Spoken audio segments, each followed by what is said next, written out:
Hello, everybody. So today we are beginning our unit on trig functions. So we will be going through this very quickly.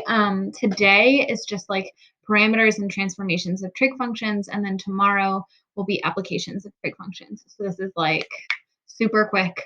We're gonna do that, applications, and then we're gonna have a test combo review day, just like we did yesterday.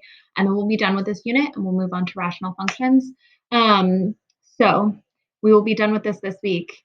Then we have Flex Friday. And then next week, we're cramming rational functions into like 3 days, I think. So,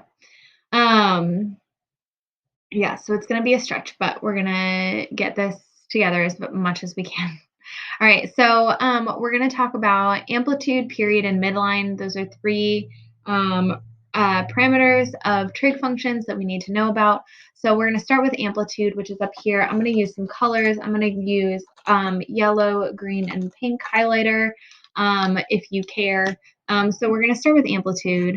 So amplitude is going to be the vertical distance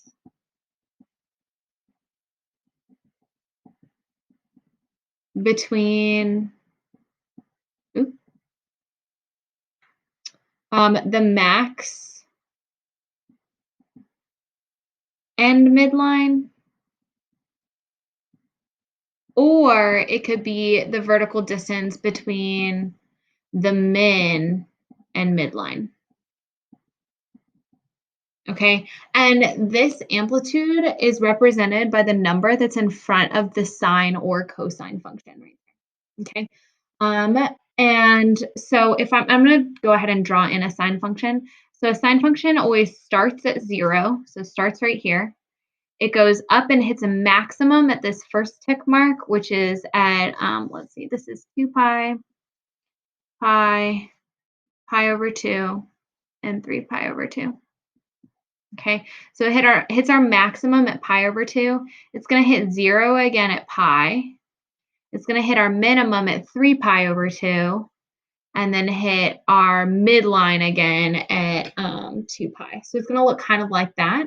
And our amplitude is going to be this vertical distance either from the max to the middle or the min to the middle. So it's like this distance here that I've marked with the yellow highlighter.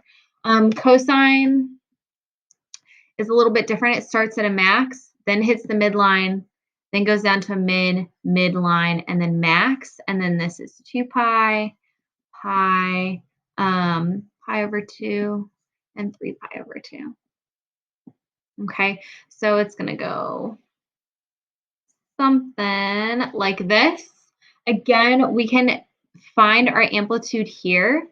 Same deal going from either a max or a min to our midline. The only difference is that on a cosine function, we have 1, 2, 3 places where we can look at the amplitude.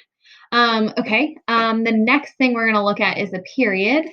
So our period, which I'm going to highlight in green, is how long it takes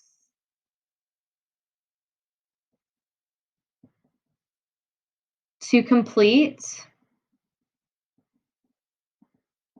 one full cycle.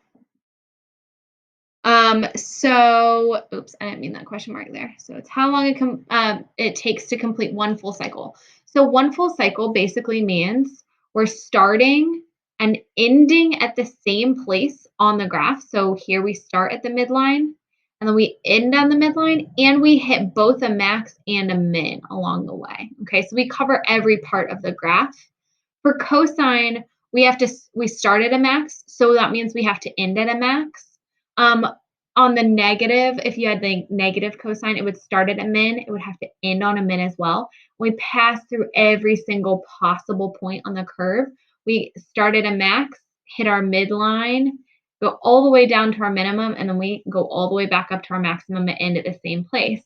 So our period is going to be how long it takes to get from, oh, I shouldn't have done it like that.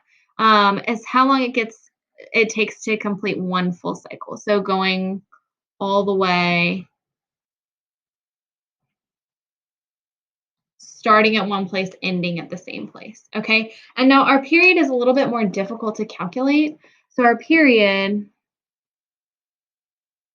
is 2 pi over b, where that b value, I feel like this should almost have a different color because b and period are not the same, but b is the number in front of there. So if you're looking for the period, which is going to be like here it's 2 pi and there it's 2 pi, it's how long it takes. It's like that x distance, how long it takes to complete that full cycle.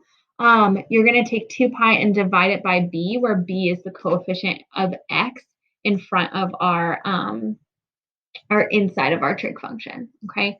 The next thing is midline. I'm going to highlight this in pink. And our midline is exactly what it sounds like. It's the line that cuts halfway in between our max and min. So here and there. Okay, those two things are our midline. Okay, and those are denoted by this C value right here. Actually, I think we use D. I'm very sorry. In most of this. So it's midline is in the form y equals a number. And this number is our D. Okay, and it's halfway between our max and our min. Okay, so that's all that stuff is. I hope that made sense. We're gonna go ahead and do a few examples. I think I'm gonna cut this video off and then have the next video be examples. Okay.